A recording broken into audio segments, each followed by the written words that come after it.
What's up, YouTube? Zoe Hopper here.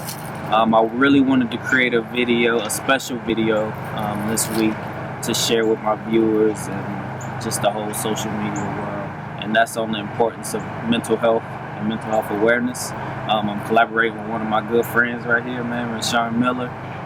He's an advocate for mental health. And we're just going to talk a little bit about the importance of raising awareness and talking about it to really reduce that stigma. How you doing, man? Good, man. Good.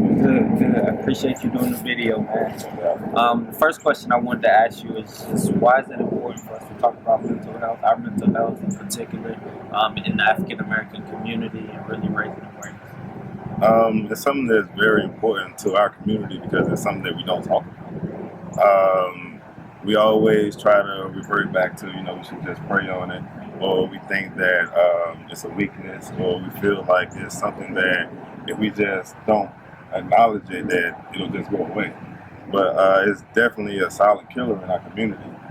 With suicide rates increasing, with people suffering from depression, with people suffering from anxiety, all different types of mental illnesses. And if we don't address those issues, we can never get the help that we need to get. That's real, man. Thank you for that. And how mental health plays into BTY Fitness in my personal agenda is that I try to focus on every aspect of health. And BTY Fitness is just my initiative really to inspire people to maximize their quality of life. And that includes not only your physical health, not only your spiritual health, but also your emotional, your psychological health. And mental health, like you said, man, it's a solid killer in our community, and it's important that we stand up and talk about it, reduce the stigma. So the second question I wanted to ask you, man, I just wanted to allow you to introduce yourself to the people and maybe share your story. All right, my name is Rwenshaun Miller, from BTY County, which is a small town in North Carolina. I actually met Zoe when we was in undergrad at UNC. During that time, it was something that, coming from a small town, going to a large school like that, very stressful.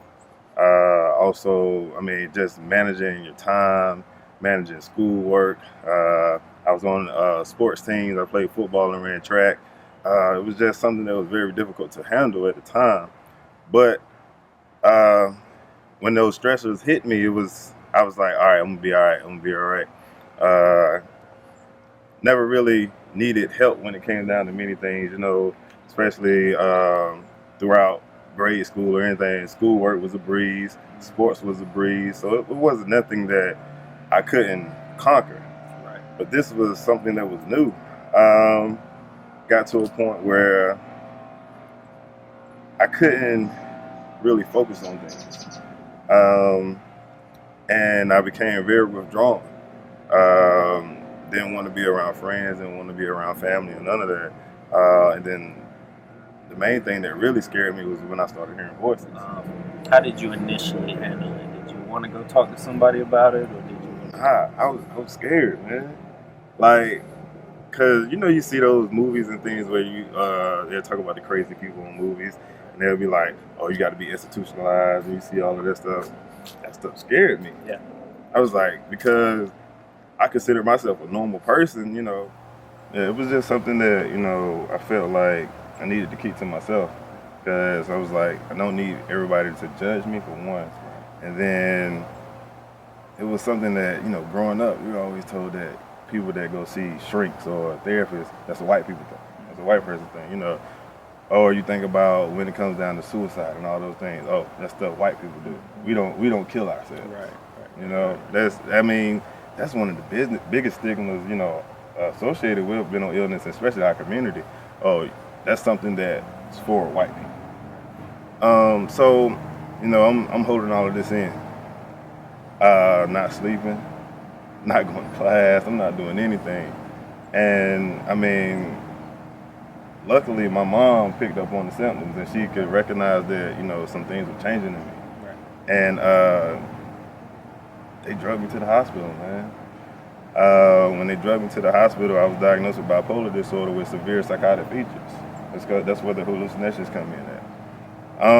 From there, with that diagnosis, I was like, okay, yeah, I understand what you're saying, but still, no, not me. Right. Yeah, I was like, nah, that still can't be me. So when was your personal breakthrough where you were like, okay, I need to take control, or I need to, do something? The very last break was when the last time I attempted suicide 3 times. And that final attempt, I had a gun and I put it to my head and I pulled the trigger. It didn't go off.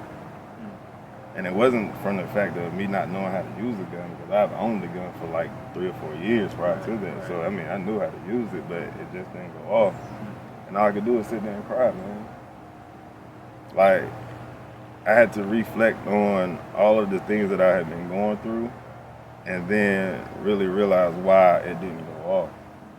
So that's what really set me to the point where I was like, okay, I need to get some help.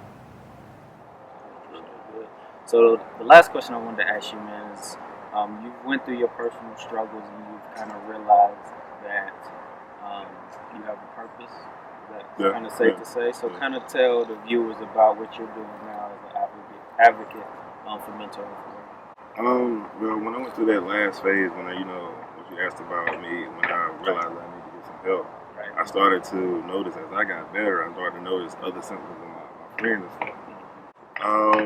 And I felt like they needed to get help too. But in our community, when you come into somebody, I'm like, oh, man, I think you might need to go get some help. You're going to be defensive. Yeah, it might feel some type of way. Yeah, you're going to feel some type of way. So I felt like the only way that I could really help people get help was for me to share my own story. So from there, I mean, sharing my story and allowing people to see that, most people saw me as normal as it came.